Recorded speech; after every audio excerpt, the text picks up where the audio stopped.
Salam sejahtera, salam olahraga. Baik teman-teman, perkenalkan nama saya Andre Baginta Ginting, NIM 193010012 kelas 5B dari Universitas Sekolah Tinggi Olahraga dan Kesehatan Binaguna, Medan. Terima kasih. Ya, kali ini kita membahas mengenai apa itu korupsi.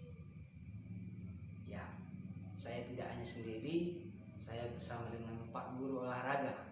Ya, kepada Pak Guru kami persilahkan nama Bapak beserta sekolah Bapak. Terima kasih. Ya, perkenalkan nama saya Yoel Ganda Siregar. Saya mengajar di SMA Negeri 1 Panegir sebagai guru penjas. Ya, terima kasih kepada Bapak Yoel. Ya, baik. Menurut Bapak, apa arti itu korupsi? Pendapat Bapak itu apa artinya korupsi? Kalau menurut saya korupsi itu, kalau saya ya, bahasa saya itu bilangnya maling lah ya, pencuri. Nah, pencuri itu dalam arti mengambil sesuatu yang bukan miliknya. Betul.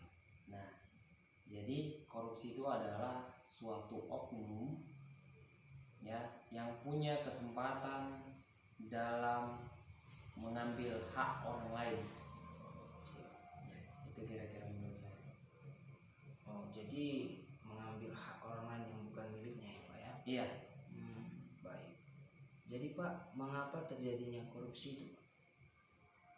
Mengapa terjadinya korupsi? Itu karena begini. Ada faktor. Contohnya faktor kekurangan yang namanya gaji pokok.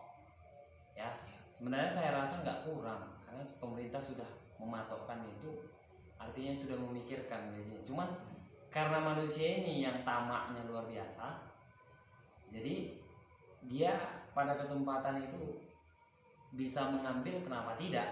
Iya. Nah, itu kira-kira. Iya. Baik. Menurut Bapak, apa kira-kira dampak seseorang melakukan korupsi? Dampak seseorang melakukan korupsi itu, ya kita misalkan lah, ini contoh kan gitu. Nah, di dalam kepemerintahan, ya kita ambilnya di bidang olahraga aja. Ya, kebetulan kita kan membahas ini mengenai ke bidang olahraga ya. Jadi kalau seseorang melakukan korupsi, ya kita anggap saja dia pemerintahan bagian olahraga, itu dampaknya sama atlet. Apa itu? Kurangnya prasarana. Itu contoh satu ya. Terus juga kurangnya, kalau saya bilangnya pudingnya kan gitu. Iya. Pastinya di atlet di luar sana pun ya, contoh kita bilang aja Ronaldo. Iya, betul. Ya, itu kan seorang atlet yang membawa nama baik negaranya. Iya. Nah, bayangin aja gajinya sudah berapa kan gitu. Iya. Jadi kalau misalnya seseorang melakukan korupsi itu, jadi dampaknya merugikan para atlet yang ingin memajukan atau membawa nama harum bangsa Indonesia. Jadi sangat merugikan sekali. Iya, sangat merugikan sekali. Sangat berdampak bagi atletnya, pun juga negaranya ya Pak ya. Iya, pasti gitu dia. Di bidang olahraga udah gitu, apalagi kalau untuk negara ya. Betul. Jadi Pak, bagaimana cara mengatasi atau mencegah agar korupsi berkurang di Indonesia ini? Untuk pencegahan ya, itu bisa seperti kami ya di sekolah saya itu, karena kebetulan masa pandemik ya. Jadi di masa pandemik ini kami melakukan yang namanya webinar. Webinar artinya belajar online ya. Biasanya kami pakainya itu Zoom. Nah, aplikasi Zoom.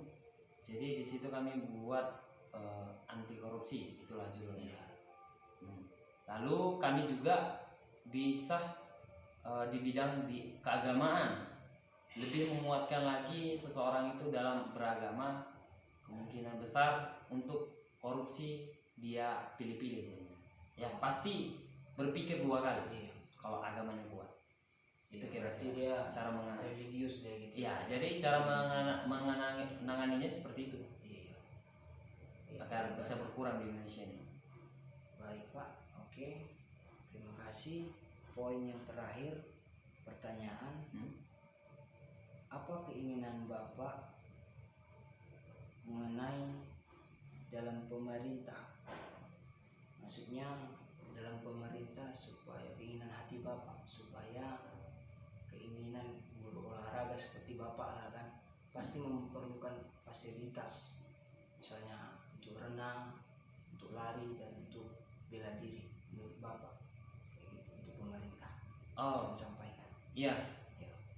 Keinginan saya untuk kepemerintahan dalam mengenai korupsi ini, kalau saya rasa sudah era sekarang sudah jauh berkurang, dan banyak kalau di berita pun sudah nggak terlalu sering lagi kayak dulu ya. Banyak korupsi ini, korupsi itu, korupsi ini. Nah, jadi kalau keinginan saya ya lebih dipertegas lagi, dimajukan lagi dalam apapun itu. Contohnya saya juga keinginannya di bidang olahraga ya. Nah, supaya para atlet Indonesia semakin semangat lagi berjuang untuk mengharumkan nama bangsa. Ya, itu kira-kira keinginan saya. Jadi keinginan Bapak itu untuk atlet-atlet itu mengharumkan nama bangsa ya. Iya. Artinya atlet itu bangga dia. Artinya oh saya ini diperhatikan negara gitu. Iya, itu kira-kira. Baik, terima kasih Pak. Oke. Salam olahraga. Ya, baik teman-teman. Begitu saja wawancara mengenai anti korupsi. Ya, terima kasih untuk semuanya. Kalau jika ada yang kata yang salah dalam pembicaraan kami, mohon kiranya maaf. Sekian dan terima kasih. Salam olahraga jaya. Nah, itu kan